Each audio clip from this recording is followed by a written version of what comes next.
আমাদের বাড়িতে যারা বড়রা আছে তারা দেখবেন সবসময় বলে, যদি ইনভেস্ট করার হয় কোনো জমি কিনে নে, কোনো বাড়ি কিনে নে। আমরা ডিসিপ্লিনের সাথে রিয়েল এস্টেটে ইনভেস্ট করি। যখন আমাদের কোনো এমার্জেন্সি আসে ফার্স্টে আমরা এসআইপি বন্ধ করে দিই। আর স্টকের ক্ষেত্রে আমরা ডিসিপ্লিনই মেনটেন করি না। সেই স্টকের ফান্ডামেন্টাল দেখবে না, টেকনিক্যাল দেখবে না, কিন্তু রিয়েল এস্টেটের বেলা তার নারী নক্ষত্র সব দেখবে। আপনি আপনার পোর্টফোলিও থেকে 20,000 টাকার স্টক বেচে দিতে পারেন। দোকানের একটুখানি জায়গা আপনি কাউকে বেচে দিলেন, এটা সম্ভব? কর্মসূত্রে ব্যাঙ্গালোরে থাকেন, হাওড়াতে আপনার একটা ফ্ল্যাট আছে, সেই ফ্ল্যাটে আপনি কাউকে ভাড়া বসিয়ে রেখেছেন, কিন্তু স্টকের ক্ষেত্রে আপনার 1 কোটি টাকার জিনিস আপনার সাথে সাথে আপনার মোবাইল ফোনেতেই ঘুরবে। আপনারা রিয়েল এস্টেটের থেকে 3 গুণ বেশি পয়সা ইকুইটিতে বানাতে পারবেন। আমাদের ক্ষেত্রে কি করা উচিত? রিয়েল এস্টেটে যাওয়া উচিত না স্টকে যাওয়া উচিত? হ্যালো বন্ধুরা, আমি রাজর্ষি আর আপনারা দেখছেন আমার চ্যানেল ইনভেস্ট ইশারা। আজকে টাইটেল দেখে বুঝতেই পারছেন লড়াইটা খুব জোরদার হবে।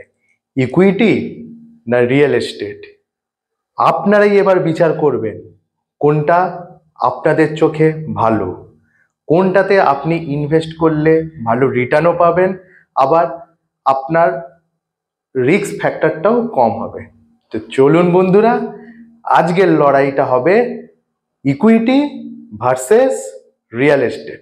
Let's go.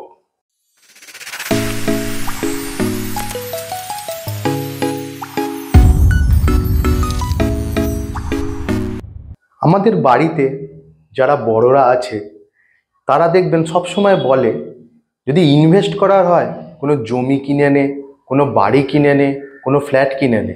কারণ তাদের কথায় জমি, বাড়ি বা ফ্ল্যাটে ইনভেস্ট করলে তার যে রিটার্ন পাওয়া যায় সেটা সবসময় ঊর্ধ্বমুখী, সেটা সবসময় বাড়বে। তাদের কথা ঠিক। আমরা যদি আজকে দাঁড়িয়ে কোনো জমি কিনি কিংবা কোনো বাড়ি কিনি, আজ সেটা যদি লং টার্মের জন্য 20 বছরের জন্য যদি আমরা রেখে দিই, তাহলে আমরা অনেকটা টাকা রিটার্ন পাবো, এটা ঠিক। কিন্তু তাদের কথায় স্টক মার্কেট হলো গ্ল্যাম্বলিংয়ের জায়গা। কারণটা কি? কারণটা আজকের দিনে দাঁড়িয়ে আমরা স্টক মার্কেটটা যতটা সহজ সরলভাবে বুঝতে শিখেছি, তাদের কাছে ততটা সহজ সরল ছিল না। তাই জন্য তাদের ধারণা হচ্ছে এটা। কিন্তু আজকে আমরা 5টা পয়েন্ট স্টেপ বাই স্টেপ বুঝবো আমাদের ক্ষেত্রে কি করা উচিত। রিয়েল এস্টেটে যাওয়া উচিত না স্টকে যাওয়া উচিত, আমরা এই 5টা পয়েন্ট এখন আলোচনা করব। ফার্স্ট পয়েন্ট হলো স্টপ লস। আপনি কোনো স্টক কিনতে গেলে তার তলায় একটা স্টপ লস দিয়ে দিচ্ছেন। সেই প্রাইসের তলায় চলে গেলে আপনার স্টকটা আপনার পোর্টফোলিও থেকে কেটে বেরিয়ে যাবে, আপনি সেই টাকাটা লস বুক করে নেবেন। তাই জন্য স্টক মার্কেট থেকে অনেকে টাকা সহজে কামাতে পারে না, তারা তাদের লসটা নিয়ে বেরিয়ে যায়। রিয়েল এস্টেটে আপনি কি কোনো স্টপ লস দেন? আপনি কোনো স্টপ লস দেন না। ধরুন আপনি কোনো জায়গায় কোনো জমি কিনলেন, জমি কিনে কোনো কারণে কোনো ফ্যাসাদে পড়ে গেলেন, আপনি কি সেই জমিটা বিক্রি করে দেবেন? ধরুন জমিটার পাশে কোনো জলের সমস্যা হচ্ছে, আপনার জমি যেখানে সেখানে রাস্তাতে জল দাঁড়াচ্ছে, আপনি কি বিক্রি করে দেবেন? আপনি তার সলিউশন খুঁজবেন, আপনি কাউন্সিলরকে চিঠি দেবেন। আপনার যদি ধরুন একটা বাড়ি কিনলেন, বাড়িটা কেনার পর দেখলেন বাড়িতে ড্যাম্প ধরছে, আপনি কি সেটা বিক্রি করে দেবেন? তার কি কোনো স্টপ লস লাগাবেন যে আমি এবার বিক্রি করে দেবো, ড্যাম ধরছে বলে বিক্রি করে দেবো, কিংবা আমার জমির ধারে বর্ষাকালে জল দাঁড়াচ্ছে বলে আমি বিক্রি করে দেবো? আপনি সমস্যার সমাধানটা খুঁজবেন। বাড়ির সামনে বাড়িতে যদি আপনার ড্যাম ধরে, তাহলে আপনি সেটাকে রিপেয়ার করার চেষ্টা করবেন। কিন্তু আপনার পোর্টফোলিওতে যদি ব্লু চিপ স্টকও থাকে, আপনি যদি তার 5% যদি লস দেখেন, আপনি সেটা চিন্তা ভাবনা করবেন সেখান থেকে আপনি বেঁচে বেরিয়ে যাওয়ার। বুঝতে পেরেছেন? কিন্তু আপনি কিছুটা আরো ইনভেস্ট করে সেইটার অ্যাভারেজ করবেন না, এটাই হচ্ছে মানসিকতা। তাই জন্য আমরা স্টকেতে স্টপ লস দিয়ে থাকি, কিন্তু রিয়েল এস্টেটে কোনো স্টপ লস দিই না। তাই জন্য যারা রিয়েল এস্টেট কেনে তারা ভবিষ্যতে মানে লং টার্মে অনেকটা টাকা দেখতে পায়। কারণ তাদের সমস্যা যখন হয় তখন তারা জমিটা বেচে বেরিয়ে যায় না, তারা সেই সমস্যাটা সমাধান করার চেষ্টা করে, কিন্তু স্টকেও যখন কোনো সমস্যা আসে সেই স্টকের সমস্যাটা তারা সমাধানের চেষ্টা করে না, সেইটা তারা বেচে বেরিয়ে যাবার চেষ্টা করে।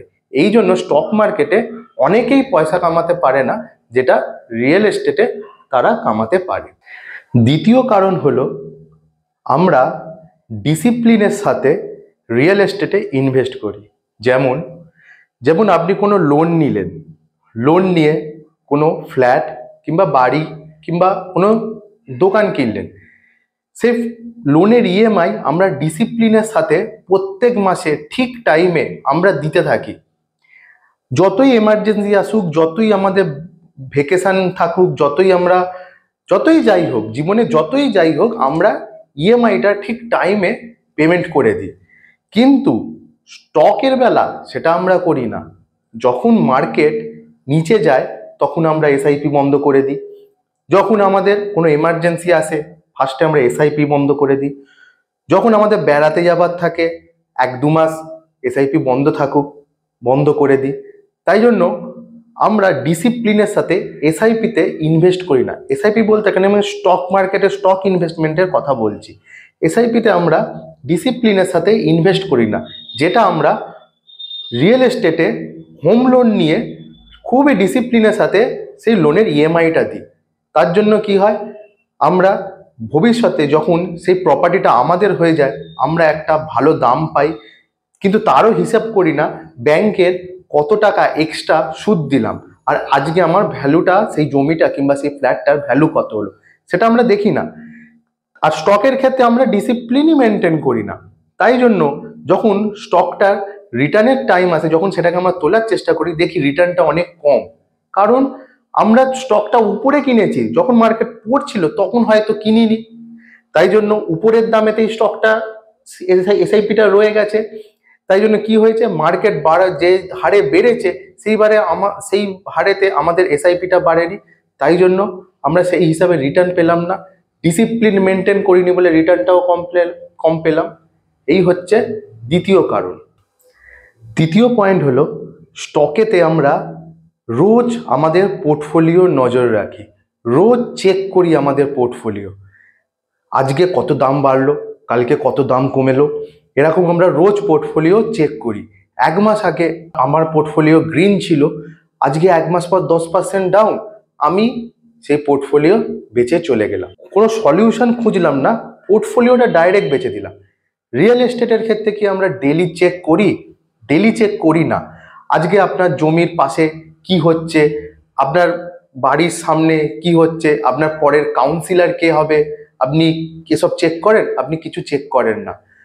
আপনি যদিও চেক করেন, ধরুন দেখছেন আপনার জমির পাশে কেউ ময়লা ফেলে দিয়ে চলে যাচ্ছে, আপনার বাড়ির সামনে রাস্তায় জল জমছে, এগুলো আপনি চেক করে তার সমাধান, আগেও বলেছি, তার সমাধান বার করার চেষ্টা করেন।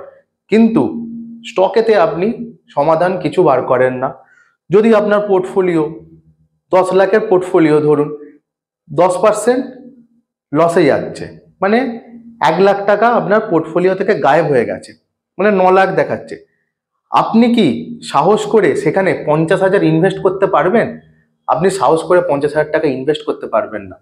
কিন্তু আপনার জমির সামনে ধরুন জল জমছে কিংবা কোনো ময়লা ফেলছে, সেগুলো পরিষ্কার করে সামনে একটা বড় বোর্ড টাঙিয়ে দিলেন, এখানে ময়লা ফেলিবেন না। আপনি সেটা সলিউশনের পথে হাঁটছেন, কিন্তু স্টকের ক্ষেত্রে সলিউশন খুঁজছেন না, ডাইরেক্ট পোর্টফোলিও বেচে চলে যাচ্ছেন।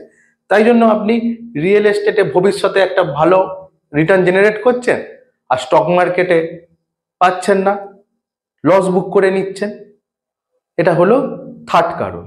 ফোর্থ পয়েন্ট, রিয়েল এস্টেটে কেউ বেকার জিনিস কেনে না। যেই রিয়েল এস্টেটে কোনো জমি কিংবা বাড়ি, কোনো ফ্ল্যাট কিনবে, তার আগে লোকালিটি দেখবে।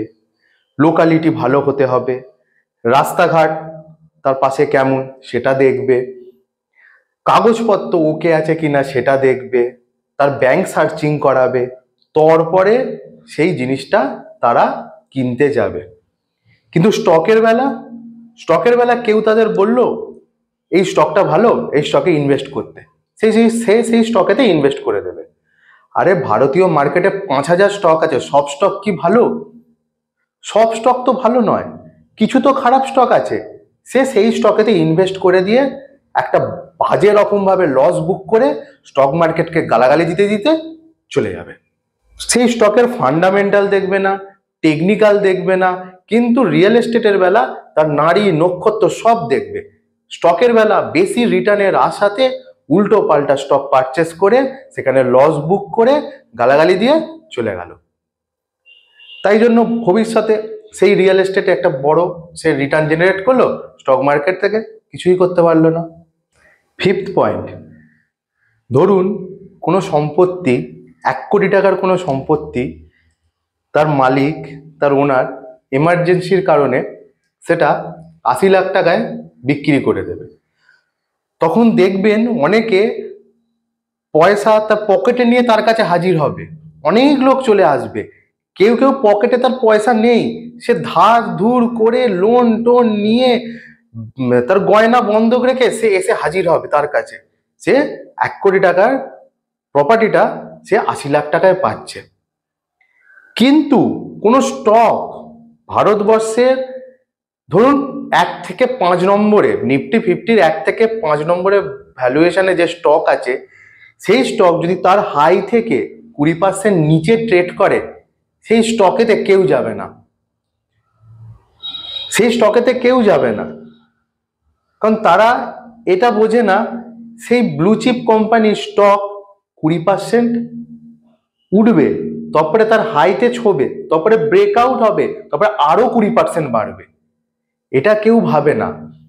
সে ভাবে রিয়েল এস্টেটটা, আমি যে জমিটা কিংবা বাড়িটা 1 কোটি টাকার ভ্যালু আমি 80 লাখে পাচ্ছি, আমি নিয়ে নিই। সে কি তার পরের দিন সেটা 1 কোটি টাকায় আবার বিক্রি করতে পারবে? সে পারবে না। তার উপর তাকে 3 থেকে 4% রেজিস্ট্রেশন ট্যাক্স দিতে হবে, অনেক ঝামেলা আছে, অনেক পেপার ওয়ার্ক আছে। পরের দিন সেইটার ভ্যালুয়েশন, ধরুন যে সে যদি ভাবে 1 কোটি টাকার ভ্যালু ছিল, আমি 80 লাখে পেয়েছি, আবার সেটা তার 2 দিন বাদে 1,20,00,000 বিক্রি করে দেবো, তা হবে না। তাকেও হোল্ডিং করতে হবে। কিন্তু স্টকের বেলায় আমরা কি দেখি, আগে ব্রেকআউট আসুক তারপরে কিনবো। লো ভ্যালুতে নেব না, আগে ব্রেকআউট আসবে তারপরে কিনবো। তাই জন্য রিয়েল এস্টেটে হোল্ডিং করতে পারে, স্টকেতে হোল্ডিং করব না, আগে ব্রেকআউট আসুক, সময় মতো কিনবো না, তারপরে কিনবে। তাই জন্য স্টকেতে অনেকেই পয়সা বানাতে পারে না, রিয়েল এস্টেটে তারা পয়সাটাকে বানাতে পারে। এই হলো 5 নম্বর পয়েন্ট। এই 5টা কারণ আমি রিয়েল এস্টেটের ক্ষেত্রে বললাম। এবার ইকুইটির ক্ষেত্রে আমি 4টে কারণ বলবো। এই 4টে কারণ অ্যাপ্লাই করলে আপনারা রিয়েল এস্টেটের থেকে 3 গুণ বেশি পয়সা ইকুইটিতে বানাতে পারবেন। মানে যত মগজমারি মাথামারি আমরা জমি বাড়ি কিনতে গেলেই করি, আমরা কিন্তু স্টক কিনতে গেলে তার একটু আধটু যদি আমরা মাথামারি করি কিংবা একটু মানে ভাবনা চিন্তা করি, তাহলে তার 3 গুণ বেশি পয়সা আমরা স্টক মার্কেটে বানাতে পারবো। দেখি 4টে কারণ। ফার্স্ট পয়েন্ট, ধরুন আপনার 10 লাখ টাকার পোর্টফোলিও, আপনার এমার্জেন্সিতে 2 লাখ টাকা দরকার। আপনি 2 লাখও নয়, ধরুন আপনার 20,000ই দরকার, 2 লাখ টাকা 20,000 টাকাই দরকার। ধরুন আপনি আপনার পোর্টফোলিও থেকে 20,000 টাকার স্টক বেচে দিতে পারেন। বেচে দিয়ে আপনার সেই সমস্যাটার সমাধান করতে পারবেন। আপনি 9,80,000 টাকা ইনভেস্টেড রইলেন, সেখান থেকে 20,000 টাকা বার করে নিলেন। রিয়েল এস্টেটের ক্ষেত্রে কিন্তু আপনি পারবেন। ধরুন আপনার 3 BHK ফ্ল্যাট, আপনি একটা ঘর অন্য কাউকে বেচে দিলেন, এটা কি সম্ভব? কিংবা আপনার দোকান, আপনার দোকানের একটুখানি জায়গা আপনি কাউকে বেচে দিলেন, এটা সম্ভব? ধরুন আপনার বড় জমি একটুখানি কেটে বেচে দিলেন, এটা সম্ভব। কিন্তু তার জন্য আপনাকে বায়ার খুঁজতে হবে, দালাল ধরতে হবে, হ্যানা ত্যানা।